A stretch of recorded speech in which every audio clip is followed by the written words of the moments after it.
Yes, hello everyone. सो आज हम देख रहे हैं एक मखाना नाम से एक कंप्लीट टॉपिक देखेंगे।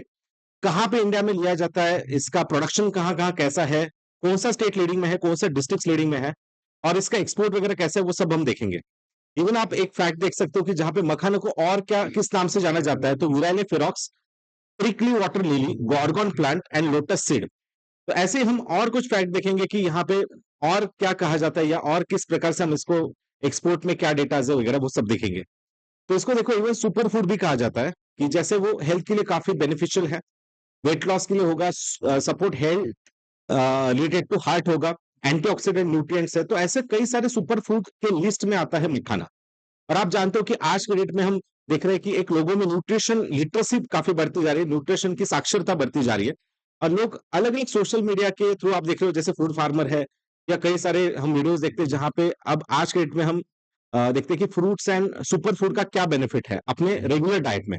और दूसरा है कि इंस्टेड ऑफ दिस चिप्स वगैरह होगा, जो आज मार्केट में हम देखते हैं कि इतने सारे फास्ट फूड कहो या चिप्स कहो, स्नैक्स कहो, जो आपके हेल्थ को बहुत अफेक्ट करते हैं, जो कि एक अनहेल्दी फैट है, इतने ज्यादा फ्राइड होते हैं, पाम ऑयल फ्राइड होते हैं, और जिससे इवन कैंसर भी कॉज कर सकता है। तो ऐसे मार्केट में अगर हम देखेंगे तो मखाना काफी स्ट्रांगली स्टैंड कर सकता है, क्योंकि काफी न्यूट्रिशन प्रोटीन रिच है। और ऐसे कहीं उसको फ्राइड वगैरह करने की भी जरूरत नहीं है। And even naturally free from different additives, colours वगैरह है, एंटीऑक्सीडेंट्स भी इसमें है, जो मैंने आपको बताया कि काफी सारे बेनिफिट्स है। जैसे हम देखते हैं कि आज मार्केट में मैकडोनल्ड होगा, केएफसी होगा, या कई सारे डोमिनोज वगैरह की चेन, जो फॉरेन की चेन है, वो इंडिया में इतनी स्प्रेड हो चुकी है, जो एक अनहेल्दी फूड उन्होंने लेके आए मार्केट में। तो क्यों ना इंडिया भी ऐसे प्रोडक्ट्स को लीड करे और पूरे वर्ल्ड में इसको हम क्या कर सकते हैं कि एक्सपोर्ट कर सकते हैं। तो ये बहुत ही एक अच्छे इनिशिएटिव हो सकता है। और आप अगर वर्ल्ड में देखोगे तो India is a largest producer of makhana. आप देख सकते हो कि जहां पे इंडिया में अगर प्रोडक्शन हम देखें तो सबसे ज्यादा मोर देन 80% मखाना प्रोडक्शन इंडिया में होता है। बाकी जो 20% होता है वो जापान एंड चाइना में प्रोडक्शन होता है। जापान एंड चाइना में जो भी बचा कुछ है वो थोड़ा बहुत प्रोडक्शन है, बट 80% इंडिया लीड करता है। और इस 80% में भी अगर हम देखेंगे तो मैक्सिमम है बिहार का प्रोडक्शन। वो सब हम आगे देखेंगे, स्टेट वाइज कौन लीड कर रहा है, एक्सेट्रा एक्सेट्रा। बट क्या इस इंडस्ट्री को सच में स्कोप है मार्केट में? तो बिल्कुल देखो, मतलब एक आप देखते हो जाने माने कुछ एक पॉडकास्टर भी निखिल कामत, कि जिन्होंने बताया 3,000 करोड़ का यहाँ पे एक एनुअल इनकम क्रिएट हो सकता है पूरे इंडिया में। और दूसरा है कि इसका जो मैक्सिमम हम एक्सपोर्ट करते हैं वो कहाँ करता है कि यूएस को करता है। एंड उसके बाद कनाडा है, ऑस्ट्रेलिया है, मतलब ऐसे डेवलप कंट्रीज काफी बड़े मार्केट है। एंड वो भी आज हेल्थ फ्रीक होते जा रहे हैं, हेल्थ न्यूट्रिशन फ्रीक होते जा रहे हैं, तो उन कंट्रीज को हम इसको एक्सपोर्ट कर सकते हैं। तो ये सब हम आगे देखेंगे आज, हमें जो भी कवर करना है। बट उसके पहले बता दो कि जो भी इसके नोट्स हो गए या आगे के अपडेट्स हो गए, Sumit sir notes Telegram channel पे जरूर देख लेना। बाकी डिफरेंट प्लेलिस्ट वगैरह है प्रीलिम से पहले जो जरूर आपको कवर करनी है, इनको जरूर देखो। और स्पेसिफिकली जो टेलीग्राम चैनल पे फाइल सेक्शन है, वहां पे नोट्स 1 मंथ के करंट अफेयर्स वगैरह मैंने दिए, वो जरूर चेक कर लेना। एंड मैपिंग का पार्ट भी जरूर इसमें कवर कर लो। बाकी अनअकैडमी पे भी ऐप पे फॉलो करना, कि जहां पे मैंने अभी ये सीरीज कंप्लीट आपको पोस्ट करके दी है, कंप्लीट वर्ल्ड मैपिंग की यहाँ पे सीरीज आपको मिल जाएगी। इसके अलावा देखो, अब शुरू करते हैं मखाना के प्रोडक्शंस को। मतलब आज के सेशन में हम क्या देखने वाले, तो कंप्लीट मखाना कहाँ लिया जाता है, क्लाइमेटिक कंडीशन क्या है, ज्योग्राफिकल कंडीशन क्या है, कौन से स्टेट उसमें मेजर प्रोड्यूसिंग स्टेट्स हैं, उनके डेटा वाइज हम देखेंगे। हेल्थ बेनिफिट्स तो चलो हमने देख लिया, मार्केट भी हमने देख लिया, जीआई टैग किसको दिया गया है मखाना का, वन डिस्ट्रिक्ट वन प्रोडक्ट में हम किस डिस्ट्रिक्ट को टारगेट कर रहे हैं, मेजर एक्सपोर्टिंग कंट्रीज हमारी कौन सी है, scope in food processing sector क्या होगा, एंड बजट में हमने क्या प्रोविजंस किया है, और सच में ये सभी क्या आने वाले टाइम में बिहार के फार्मर्स को मदद करेगा या बाकी फार्मर्स को मदद करेगा, वो सब हम देखेंगे। सेशन कंटिन्यू करने से पहले सबके लिए एक इंपॉर्टेंट अनाउंसमेंट है कि 23 फरवरी को यूसीएससी एग्जामिनेशन होने जा रहा है, जो कि काफी स्टूडेंट इस एग्जाम को देता है, तो जिसमें आपको रैंक समझ में आ सकता है और काफी एक्साइटिंग प्राइजेस भी होंगे। तो सबको एनरोल करना है। डिस्क्रिप्शन में इसका लिंक दिया है। तो सुबह 11 बजे एक टेस्ट होगा और 5 बजे भी टेस्ट होगा, तो दोनों में से आप कोई भी टेस्ट दे सकते हो, जिसका एनरोलमेंट भी फ्री होगा। उसके अलावा देखो, एक सीसेट का जो इस बार प्रीलिम्स देने जा रहा है, तो उनके लिए बहुत ही इंपॉर्टेंट एक सीसेट का बैच मधुकर कोटावे सर स्टार्ट करने वाले हैं। तो वो जिसमें कंप्लीट सिलेबस कवरेज होगा, कंप्लीट सीसेट का डिटेल कवरेज होगा, एंड इवन एक्सपर्ट गाइडेंस इसमें भी आपको प्रोवाइड किया जाएगा। जिनका अटेम्प्ट 26 का होगा, 27 का होगा, उनके लिए आरंभ बैच भी स्टार्ट होने जा रहा है। उसको भी आप एनरोल कर सकते हो, डिस्क्रिप्शन में इसका लिंक दिया है। सो कंटिन्यू करते हैं। तो शुरू करते हैं देखो लेक्चर्स को। तो यहाँ पे हमने देखा कि मेजर प्रोड्यूसिंग स्टेट इंडिया में कौन से है मखाना के रिलेटेड, तो सबसे इंपॉर्टेंट तो बिहार है। पूरे इंडिया में जितना प्रोडक्शन होता है उसका 80 to 90% अकेले बिहार में होता है। बाकी फिर आप देखोगे तो वेस्ट बंगाल है, आसाम है, जहां पे हम एक देख सकते हैं कि थोड़ा सा वेटलैंड काइंड ऑफ रीजन है, जहां पे तराई रीजन है, जहां पे थोड़ा दलदल वाला प्रदेश है, दलदल वाला प्रदेश, राइट? क्योंकि इसको एक वाटर इंटेंस पॉन्ड जो होते हैं, लेक्स होते हैं या रिवर के साइड्स होते हैं, तो वहां पे ये प्रोडक्शन लिया जाता है। तो आप यही स्टेट देखोगे कि जो थोड़े ऐसे रिवर से पॉन्ड्स वगैरह लेक बने, जैसे आसाम है, वेस्ट बंगाल है, देखना मणिपुर है, त्रिपुरा है, मध्य प्रदेश है, यूपी है, बस राजस्थान थोड़ा अलग दिखता है, और उड़ीसा, जम्मू कश्मीर, यहाँ पे थोड़ा सा एक डिफरेंट डेटा दिखेगा। तो हल्का हल्का प्रोडक्शन जो जम्मू कश्मीर उड़ीसा में भी लिया जाता है, बट मेजर प्रोडक्शन अगर देखेंगे हम तो बिहार, वेस्ट बंगाल, यूपी, और उसमें भी बिहार सबसे टॉप में है। तो यूपीएससी का नाम लाइक दिस की साउथ इंडिया में कहीं पे भी नहीं लिया जाता है, तो yes it is correct. Maharashtra and southward आपको नहीं दिखेगा, इवन गुजरात में भी प्रोडक्शन नहीं है, मोस्टली नॉर्थ इंडिया की तरफ ही एंड नॉर्थ ईस्ट इंडिया की तरफ इसका प्रोडक्शन लिया जाता है। बट हाँ, आगे चल के हम इसको बढ़ा सकते हैं, वो हम आगे देखेंगे। बट मेन जो प्रोडक्शन मैंने बताया आपको बिहार में है, बिहार में मधुबनी सबसे टॉप में है, जहां पे जीआई टैग भी मिला है मधुबनी को। यस, तो वो हम देखेंगे, इवन मिथिला देखेंगे। सो वैसे जीआई टैग में देखा जाए तो मधुबनी में मतलब सबसे अच्छा प्रोडक्शन है, but Mithila makhana is very important, वो हम आगे देखेंगे। तो Madhubani and Katihar is the major producer, but GI tag अगर देखेंगे तो हम किसको मिला है, मिथिला को। सो मिथिला मखाना जरूर देखना। तो ये मिथिला क्या है, एक रीजन है, मतलब वैसे देखा जाए तो आपको कंफ्यूज होगा कि मधुबनी एंड कटिहार ये सब जीआई टैग में बोल रहा हूं, बट मिथिला ये एक रीजन है। Mithila is a flood plain, जो कि मोस्टली बूढ़ी गंडक नाम से एक रिवर आती है, बूढ़ी गंडक, तो वहां से कोसी रिवर, या हम देख सकते हैं कि कोसी के आसपास का एरिया एंड बूढ़ी गंडक जो रिवर है उसके ईस्ट वाला जो प्रदेश है उसको हम कहते हैं yes Mithila region, Mithila flood plain. Mostly Ganga के नॉर्थ वाला पार्ट है, वहां पे इसका ज्यादा प्रोडक्शन है। तो आप हो सके तो इसको स्टॉप करके डिस्ट्रिक्ट लिख लो, Madhubani, Katihar, and GI tag में मिथिला, मिथिला मखाना ये नाम से फेमस है। बाकी दरभंगा, कटिहार, पूर्णिया, ये सारे रीजन है, मोस्टली बिहार का पार्ट आता है। तो देख लेना, याद रखिए जीआई टैग किसको मिला है, मिथिला मखाना, मिथिला मखाना। आफ्टर दैट हम देखेंगे कि यहाँ पे आज मतलब हम ये जीआई टैग वगैरह क्यों देते हैं, तो जिससे अनऑथराइज, मतलब बाकी जगह पे अगर कहीं पे होता है प्रोडक्शन तो वो क्वालिटी उसमें नहीं होती, बट वो बेचा जाता है मिथिला मखाना नाम से, तो वो अनऑथराइजेशन कम होना चाहिए, लोगों को एक ट्रस्टेड प्रोडक्ट मिलना चाहिए, इसलिए ज्योग्राफिकल इंडिकेशन जो टैग है इस मिथिला का मिला है, मिथिला मखाना, याद रखें।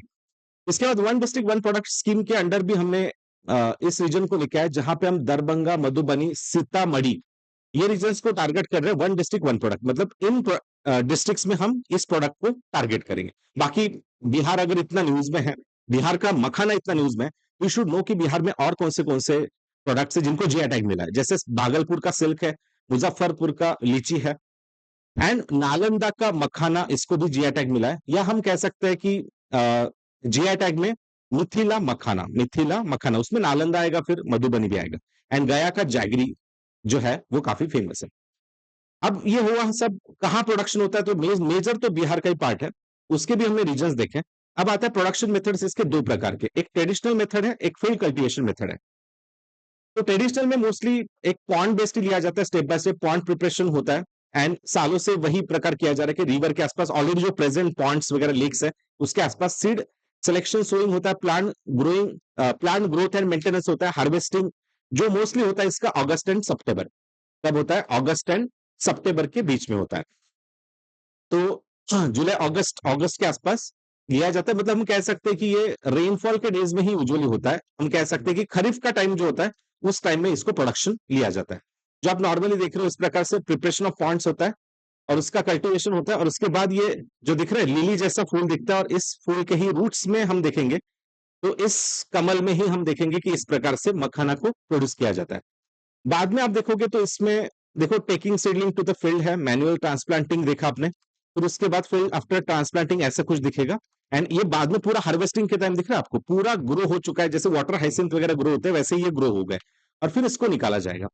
तो इसको जब निकालते हैं तब उसका ड्राइंग किया जाता है 2-3 डेज के लिए, फिर रोस्टिंग किया जाता है इस टेम्परेचर पे 250 से 300 डिग्री सेल्सियस पर, मतलब पहले सबसे ड्राई किया जाएगा, फिर वो काला कलर का शेल होगा वो क्रैक करने के लिए 250 से 300 डिग्री सेल्सियस पे इसको काफी हीट दिया जाएगा, फिर उसके बाद वो जब हार्ड शेल निकल जाएगा तो उसके बाद उसका यस व्हाइट कलर का हम देखेंगे तो वो मखाना निकलता है, पॉलिशिंग ग्रेडिंग उसका होता है according to size and quality. Then packaging and distribution इसका मार्केट में किया जाएगा। तो drying, roasting, polishing, grading and packaging, distribution. तो ये हो गया अपना ट्रेडिशनल मेथड। यही मेथड आर्टिफिशियल में भी यूज किया जाता है। बस आर्टिफिशियल या फील्ड बेस्ड कल्टीवेशन में क्या होता है, आर्टिफिशियल पॉन्ड या लेक क्रिएट किया जाता है जो कंट्रोल्ड कंडीशन में होता है, एंड जिसमें थोड़ा देखा गया कि हायर प्रोडक्टिविटी, इजियर मैनेजमेंट भी है। और इस मेथड में आप देख सकते हो कि ऐसे पॉन्ड्स एक्चुअल में बनाए गए हैं वाटर डाइवर्ट करके, वाटर लॉक करके। तो ये हुआ आर्टिफिशियल वेटलैंड कंडीशंस बनाए, फील्ड बेस्ड बनाए, फील्ड्स क्रिएट किए, जैसे राइस कल्टीवेशन में हम करते हैं वैसे क्रिएट करके फिर इसका प्रोडक्शन ले दिया जाता है। और ये इतना कंट्रोल होता है, इस वजह से यहाँ पे काफी जैसी कंडीशन चाहिए वैसी प्रोवाइड की जाती है और इसका प्रोडक्शन भी ज्यादा दिखता है। तो कौन से इसमें प्रोडक्शन ज्यादा है, जो फील्ड बेस्ड है, आर्टिफिशियल वेटलैंड सिस्टम क्रिएट होता है, उसमें 2 टन पर हेक्टर दिखता है प्रोडक्शन। और जो प्रीवियस वाला हमने देखा ट्रेडिशनल में, उसमें 1.5 टन का कुछ प्रोडक्शन दिखता है। एनीवेज, इसमें भी वो बाकी जो प्रोसेसिंग की मेथड है वो सेम है, ड्राइंग, रोस्टिंग, पॉलिशिंग वगैरह रहेगी, तो उसको सेम रहेगी। एनीवेज, बट हमने इतना सब प्रोसेस वगैरह देखी, बट अब इसमें climatic condition and geographical condition क्या लगती है। तो टेम्परेचर अराउंड 20 से 35, मतलब हल्का सा वार्म क्लाइमेट चाहिए, warm and hot climate. Rainfall around 100 to 250, मतलब जो हेवी या हम कहते हैं कि गुड रेनफॉल कह सकते हैं, नॉट एकदम हेवी, बट एक अच्छा रेनफॉल कंडीशन चाहिए। And stagnant and slow moving water body चाहिए, जैसे कि पॉन्ड है, लेक से, वेटलैंड से, मतलब वाटर इंटेंस तो रीजन है, इसलिए बहुत लिमिटेड इसका प्रोडक्शन, लिमिटेड रीजन रहेंगे। हाई ह्यूमिडिटी चाहिए, देखो ह्यूमिडिटी इज वेरी इंपॉर्टेंट। तो यहाँ पे ह्यूमिडिटी कैसे चाहिए, जैसे जूट प्रोडक्शन होता है वैसे ही लगभग थोड़ा दिख रहा है आपको, जूट के लिए भी हाई ह्यूमिडिटी लगती है और रेनफॉल भी हाई लगता है। एंड ड्राई कंडीशन को ये सेंसिटिव है, तो ड्राई कंडीशन में उतना चल नहीं पाता, इसलिए हम इसको जो इंडिया के डॉट प्रोन रीजन से, ड्राई रीजन से, वहां प्रमोट कर सकते हैं क्या, अभी तो नहीं कर सकते हैं। तो याद रखिए ये लिया जा सकता है वाटर इंटेंस एरिया। क्या ये वाटर इंटेंस क्रॉप है? Yes, it is a water intense crop, definitely. उसके बाद मॉडरेट टू फुल सनलाइट चाहिए, बट एक्सेसिव भी नहीं चाहिए, बहुत ज्यादा अगर ग्लोबल वार्मिंग टेम्परेचराइज होता है तो it is not good, but moderate to full sunlight यहाँ पे चाहिए। अब सॉइल कैसे चाहिए, तो लोमी सॉइल जो अपने प्लेन्स में मिलती है, नदर्न प्लेन्स ऑफ इंडिया, मैदानों में जो मिलती है वही सॉइल चाहिए, clay soil, loamy soil. Organic matter थोड़े से अगर हो गए तो बहुत बेटर होगा। एंड ऐसा सॉइल चाहिए जिसमें वाटर रिटेंशन हो, मतलब पानी पकड़ने की क्षमता ज्यादा होनी चाहिए। अब इस सॉइल का पीएच वगैरह जो होगा थोड़ा सा स्लाइटली एसिडिक चाहिए, तो यूपीएससी दे सकता है कि बेसिक चाहिए, एसिडिक चाहिए, तो स्लाइटली एसिडिक चाहिए। बाकी वाटर बॉडीज मैंने कहा कि पॉन्ड, लेक्स वगैरह चाहिए, और रेनफॉल भी यस 150 टू 200 के आसपास, सॉरी 150 टू 250 के आसपास चाहिए, 100 टू 250 के आसपास। हाँ, बट वाटर का डेप्थ अगर देखा जाए तो 50 सेंटीमीटर टू 200 सेंटीमीटर, ये आपकी डेप्थ, वाटर की डेप्थ चाहिए, ठीक है। तो वाटर डेप्थ पूछा है या रेनफॉल पूछा है, ये बहुत ध्यान से देखना, रेनफॉल या वाटर डेप्थ पूछा है। अगर रेनफॉल होगा तो 100 टू 250 का रेंज है, मतलब हेवी रेनफॉल या गुड रेनफॉल चाहिए। एंड वाटर डेप्थ कैसे, 50 टू 200 के आसपास चाहिए। तो ये होगा पूरा condition, geographical and soil condition, climatic condition. अब इस बार बजट में भी बोला, इसलिए मैंने ये टारगेट किया आज का ये टॉपिक, क्योंकि ये बजट में भी आ चुका था। बजट में हमने देखा कि इस बार काफी मखाना को टारगेट किया, बिहार का मखाना, मिथिला मखाना मोस्टली। एंड बिहार में मखाना बोर्ड एस्टैब्लिश होता है, एंड वहां पे 100 करोड़ का, 1 बिलियन का बजट भी अलोकेट किया जाता है। एंड यही बिहार में हम देख रहे हैं फार्मर प्रोड्यूसर ऑर्गेनाइजेशन भी इन्वॉल्व किए जाएगी, जिससे इसका प्रोडक्शन तो होगा ही, बट इसको एक्सपोर्ट ओरिएंटेशन हम क्रिएट करने वाले, एक्सपोर्ट ओरिएंटेशन इसका बढ़ाने वाले। जैसे इसलिए मैंने बताया क्योंकि इसका प्रोडक्शन बढ़ा, ये हेल्दी स्नैक, न्यूट्रिशियस स्नैक्स अगर पूरे वर्ल्ड को पता चल गया तो हम इसको यूरोप, यूएसए, जहां पे ऑलरेडी एक्सपोर्ट करें वहां पे और भी एक्सपोर्ट कर सकते हैं। बस यहाँ पे हमें लोगों को लिटरेट, एजुकेट करने की जरूरत है कि how this snack is very healthy, है ना, ये स्नैक कितना हेल्दी है वो बताना है। ओवर द लेस है, कुरकुरे है, इस प्रोडक्ट से भी कैसे बेहतर है ये अगर बता पाए तो फिर यहाँ पे हम देख सकते हैं और भी अच्छी डिमांड बढ़ेगी, और इस इन्वेस्टमेंट का, बजट इन्वेस्टमेंट का बहुत फायदा होगा। कुछ ऐसे कौन सी स्कीम्स है कि जहां पे इंडिया में मदद होगी इसके प्रोडक्शन बढ़ाने में, वो भी हम आगे देखेंगे। बट इसमें production, value addition, processing, marketing, ये सब इसके थ्रू होने वाला है।